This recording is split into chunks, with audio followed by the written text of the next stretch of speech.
O preconceito que se ensina desde tenra idade uma pessoa a enxergar a composição da sociedade apenas de uma forma, ou seja, o relacionamento entre homem e mulher, estabelecendo assim a noção estreita de certo e errado, é o que contribui hoje, em pleno século XXI, para haver resistência na aceitação da diversidade nas formas de se viver a sexualidade. Essa foi a principal mensagem transmitida na aula da médica e psiquiatra Sara Lahan-Sonetti, durante evento promovido pela Liga de Saúde Mental da Faculdade de Medicina da PUC Sorocaba. Estudantes de medicina, médicos, psicólogos, psicoterapeutas, profissionais de saúde e o público ouviram atentos as explicações desde a revolução sexual nos anos 60 e o que vem mudando nas últimas décadas, como a composição nas alternativas de relacionamentos entre duas pessoas que não sejam de sexos opostos. Sara Lahan vem pesquisando a identidade de gênero e a diversidade sexual, nomenclaturas que definem as relações homossexuais ou de homens que decidiram tornar-se mulheres ou mulheres que optaram tornar-se homens, confrontando assim o padrão estabelecido da heterossexualidade.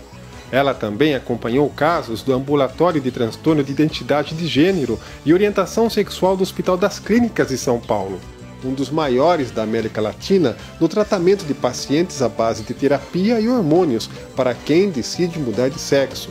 No exterior, Sara Lahan ainda realizou entrevistas nos Estados Unidos com especialistas da área.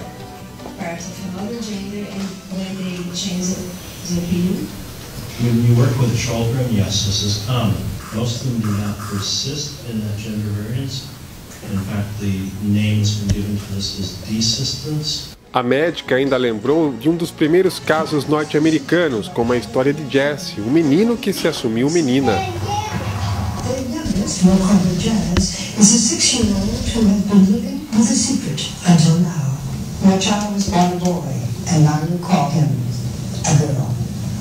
Yes? Yes.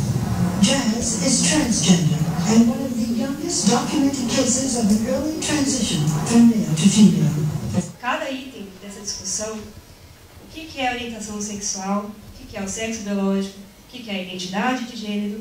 Durante cerca de 2 horas, a médica detalhou as causas dos conflitos psiquiátricos e morais que atingem muitas das pessoas que decidem ser o que são e não o que a sociedade impõe como convencional. Não tinha acompanhamento médico quando a criança menstrua, se descobre que era uma menina, né? Mas todo o comportamento, todo o tratamento já foi de um menino. Segundo ela, a formação da identidade sexual de uma pessoa sofre influência de fatores psicossociais, biológicos e psicológicos. E a teoria queer tenta trazer isso como um olhar para isso. Ela não incentiva que isso aconteça, ela incentiva que se perceba que isso já existe. E que é tão natural. Todo esse cenário serve de exemplo para se compreender como a identidade de gênero ultrapassa o senso comum de compreensão limitada da sociedade sobre um tema complexo e que precisa ser profundamente debatido. Por isto, tentar limitar a diversidade sexual de uma pessoa a conceitos de pecado ou doença não é o caminho certo neste século XXI. Hoje, a orientação sexual de um homem ou mulher, conhecida como binária, ultrapassa esse conceito, com variantes como heteroafetiva, homoafetiva ou homossexual, bissexual, assexual e pansexual. A sorocabana Agatha Mendes contou a sua história desde quando decidiu aos 15 anos assumir ser mulher e não mais a sua condição masculina de nascimento. Ela teve o apoio dos pais, que foram essenciais para aceitar a sua transexualidade. O que eu ia fazer no momento em que eles me falassem não, eu não aceito, você vai ter que sair de casa? Eu tive que me preparar muito para isso, para depois eu chegar e ter essa conversa com eles, porque desde inícios eles já viam que alguma coisa tinha de diferente. Desde o início eles sabiam que em momento algum eu pedia para os meus pais comprar um carrinho, em momento algum eu pedia para os meus pais me levar de jogar bola. Eu achei que foi bem importante o que eu transmiti para as pessoas, o fato de mostrar a eles que o acolhimento dos pais, a aceitação de si próprio, dos próximos, da sociedade, é uma coisa bem bacana, porque você consegue superar muito mais fácil qualquer preconceito aí fora, tendo um acolhimento e um apoio, uma base, uma sustentação de umas pessoas que te amam de verdade, isso é bem legal, isso é bem bacana, e foi essa a intenção de passar o que eu passei no meu dia a dia até hoje, e mostrar para as pessoas hoje aqui que foi importante o acolhimento e o respeito, a oportunidade de eu mostrar quem realmente eu sou. Todo conhecimento vem agregar, né? E o conhecimento é libertador. Se nós estamos numa fase histórica onde as mudanças estão acontecendo em todas as áreas, esse comportamento, isso que a gente chama para algumas pessoas de novidade, né?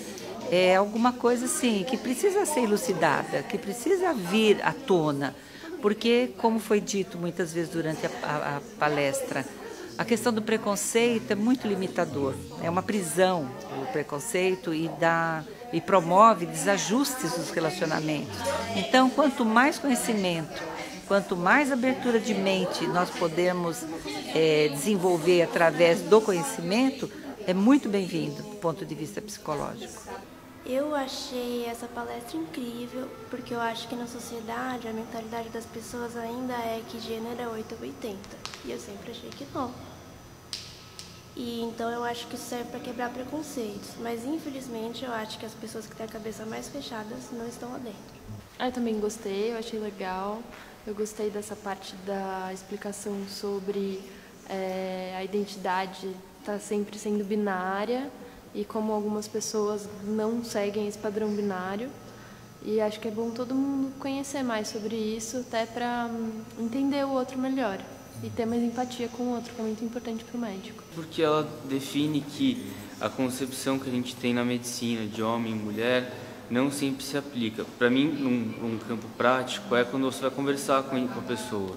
Você já não pode assumir que a pessoa, por mais que ela esteja doente, que ela já está numa situação de vulnerabilidade, você já age assim, baseado em preceitos, em preconceitos de que ela vai agir de tal maneira se você falar tal coisa, que você pode pegar num ponto sensível, que você pode causar mais dano ainda nessa situação vulnerável. E eu vi da pessoa que vive essa realidade, da Agatha agora, é mais presente isso. Você vê que é uma situação que você tem que tomar cuidado, você não pode sair falando à torta direito coisas que podem ofender as pessoas sem nada. É mais isso, é importante para ter essa noção maior. Bom, é importante falar sobre identidade de gênero e explicar a diferença disso em relação à orientação sexual, a sexo biológico e como esses fatores se relacionam entre si dentro de uma mesma pessoa. E tendo isso claro, que existem diferenças entre as pessoas e que a diversidade é natural, fica mais fácil de a gente conviver com os diferentes, aceitar, não impor a nossa verdade a alguém, a nossa expectativa a alguém, deixando a expressão de gênero um pouco mais espontânea e pessoal mesmo. E por isso é importante o apoio da família, principalmente. Sim, isso a gente estava comentando. O quanto alguém que se vê diferente do padrão da sociedade, que o padrão é heteronormativo e binário, alguém que se vê fora disso, e agora, né? As leis não dizem respeito a você, as leis não te consideram, tudo é feito pensando num outro padrão onde você não se encontra.